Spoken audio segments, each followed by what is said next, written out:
తిరుపతి లడ్డు కల్తీ జరిగిందని గగ్గోలు పెట్టిన కూటమి నేతలు రాష్ట్ర హోంమంత్రి అనిత పీఐ టీటీడీ సిఫారసు లేఖలను అమ్ముకున్న వ్యవహారంపై స్పందించాలని వైసీపీ మాజీ మంత్రి గుడివాడ అమర్నాథ్ డిమాండ్ చేశారు. విశాఖలో ఆయన మీడియాతో మాట్లాడారు. సనాతన ధర్మంపై మాట్లాడే అర్హత కూటమి నేతలకు లేదని విమర్శించారు. ముచ్చెర్ల గ్రామంలో 100% టీడీపీ సభ్యత్వ నమోదు అనేది వచ్చి అబద్దమని ఆరోపించారు. మంత్రి నారా లోకేష్ గ్రామంలో తమ పార్టీకి పూర్తి మద్దతు ఉందని ప్రచారం చేయడం రాజకీయ లబ్ధి కోసమేనని విమర్శించారు.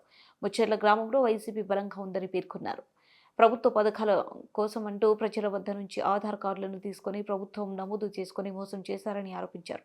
గ్రామంలో 100 ఎకరాల భూమిని ఆక్రమించుకునేందుకు టీడీపీ నాయకులు సభ్యత్వంపై తప్పుడు లెక్కలు చెబుతున్నారని ఈ విషయంపై విచారణ చేపట్టాలని డిమాండ్ చేశారు. వైసీపీ పాలన అమలు చేసిన సంక్షేమ పథకాలు ప్రజల విశ్వాసం పెంచాయని అన్నారు.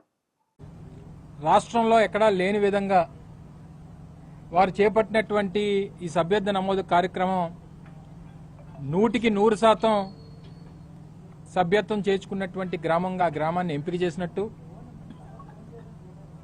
ఆ గ్రామానికి వారు విచ్చేసి అక్కడ ప్రజలకు ఏదో కృతజ్ఞతలు చెప్పడమో లేదా వారి పార్టీ సమావేశం పెట్టుకుంటున్నట్టుగా కొన్ని ప్రధానమైనటువంటి వారి పత్రికల్లో, ఈనాడు అలాగే ఆంధ్రజ్యోతి పత్రికల్లో చూడడం జరిగింది. సరే, ప్రజాస్వామ్యంలో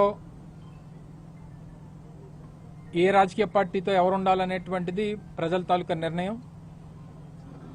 ప్రతి గ్రామంలో వివిధ రాజకీయ పార్టీలకు సంబంధించినటువంటి నాయకత్వాలు, ఆయా రాజకీయ పార్టీలకు సంబంధించినటువంటి ఆలోచన విధానాల్ని నమ్మి వెంట నడిచేటువంటి ప్రజలు ప్రతి గ్రామంలో ప్రతి ప్రాంతంలో కూడా ఉంటారు. అయితే లేనిది ఉన్నట్టుగా సృష్టించి తద్వారా రాజకీయంగా లబ్ధి పొందుదాం అనేటువంటి ప్రయత్నం చేయడం అనేటువంటిది కరెక్ట్ కాదు. ఎందుకంటే గడిచినటువంటి ఎన్నికల్లో, స్థానిక సంస్థల ఎన్నికల్లో 2021లో జరిగినటువంటి పంచాయతీ ఎన్నికల్లో కానివ్వండి, లేదా తర్వాత అదే సంవత్సరంలో తర్వాత జరిగినటువంటి ఎంపీటీసీ ఎన్నికల్లో కానివ్వండి, లేదా 2019లో మా పార్టీ అభ్యర్థి అప్పుడు గెలిచినప్పుడు వచ్చినటువంటి ఓట్లు చూసినప్పుడు కానీ, లేదా మొన్న 2024లో మా పార్టీ అభ్యర్థి ఓడిపోయినప్పటికీ వచ్చినటువంటి ఓట్ల శాతం చూస్తే కానీ ఎక్కడ కూడా వన్ సైడెడ్ తీర్పు అనేటువంటిది వైఎస్ఆర్ కాంగ్రెస్ పార్టీకి వ్యతిరేకంగా ఇచ్చినటువంటి సందర్భాలు ఎప్పుడూ లేవు.